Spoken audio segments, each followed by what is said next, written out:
Now, the Mount Vernon News, Kate Hoverson is here along with Liz Ludwig and Samantha Scholes, and we want to recognize them again. Thank you so very much for being here tonight.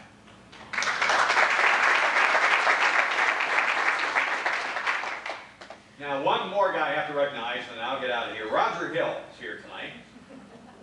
Roger and I, my timing is not the best. I started broadcasting Mount Vernon basketball in 1975, a year after they went to the Final Four. So my timing wasn't the best, but Roger and I broadcast games from 75 to about 1990.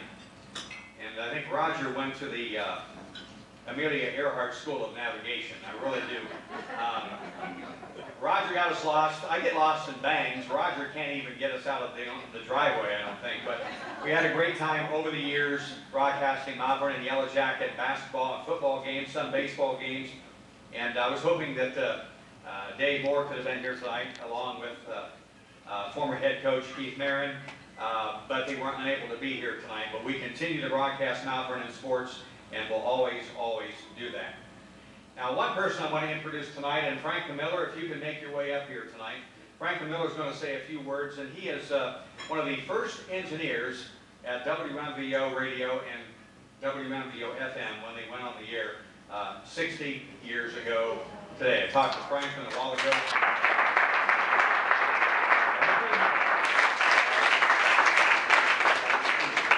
Glad that you could be here tonight. Give us a few words tonight about your experiences. Well, I'll make it very few. One thing you learn as a broadcaster is there's never enough time. Well, Dave mentioned 1950, 60 years ago, it would be 51.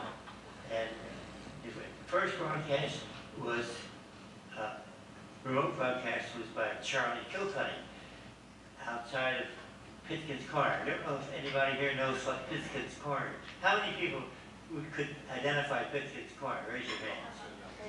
Not very many. It was where Gelseniters had a store later on the corner of Gambier Street and Main Street. Well, my wife and I were shopping at Pitkin's Corner, which is an old-fashioned grocery store. There was a pot-bellied stove.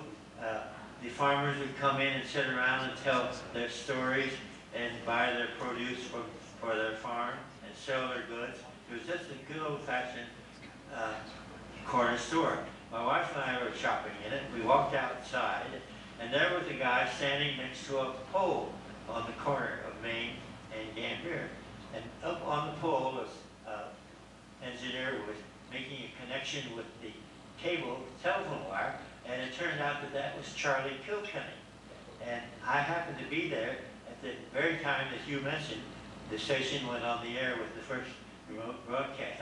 I walked by and introduced myself to Charlie, and later on, of course, I engineered for him out of the station.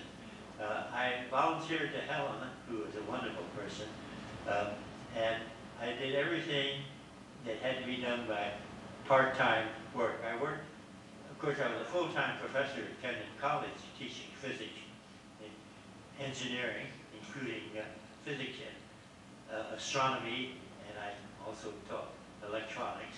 So I volunteered at the station, and I worked nights and weekends and holidays, and it was, the station was about as big as a large-sized living room. That included the computer and the switchboard, and the actual transmitter itself was in a closet. And somebody had to be on board who was a licensed, first-class radio license from the FCC. And they had such a person. He was Gene Phillips, and he was the engineer. And he was running ragged when they were changing over from FM to FM and AM. They were wanting to have an engineer, and they didn't have an engineer to run the AM station, excepting for Gene. He was dead tired from building the station. So Helen asked me, would I go get an engineering license? And I said, sure. So I went up to Cleveland and took the third-class license, which essentially amounted to knowing that if you burned up If a fuse blew out, don't put a penny in places like that.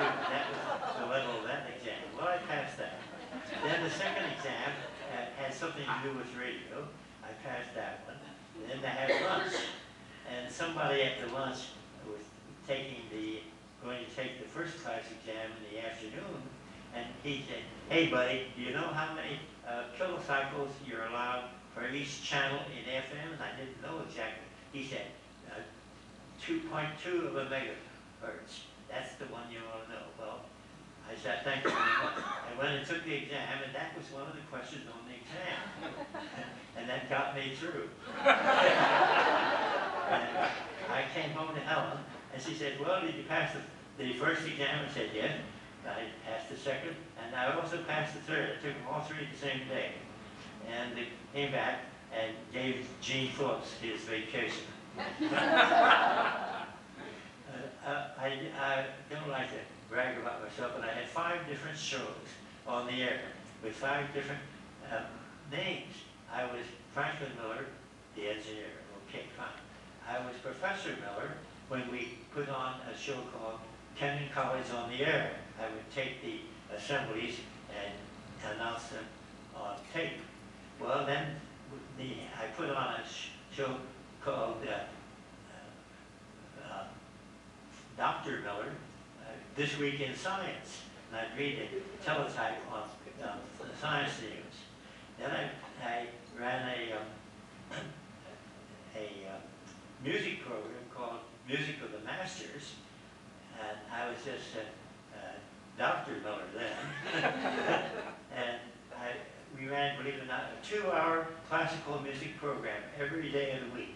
That was 10 hours a week, but classical music was on WMVO in the afternoons, and from 2 to 4 o'clock p.m.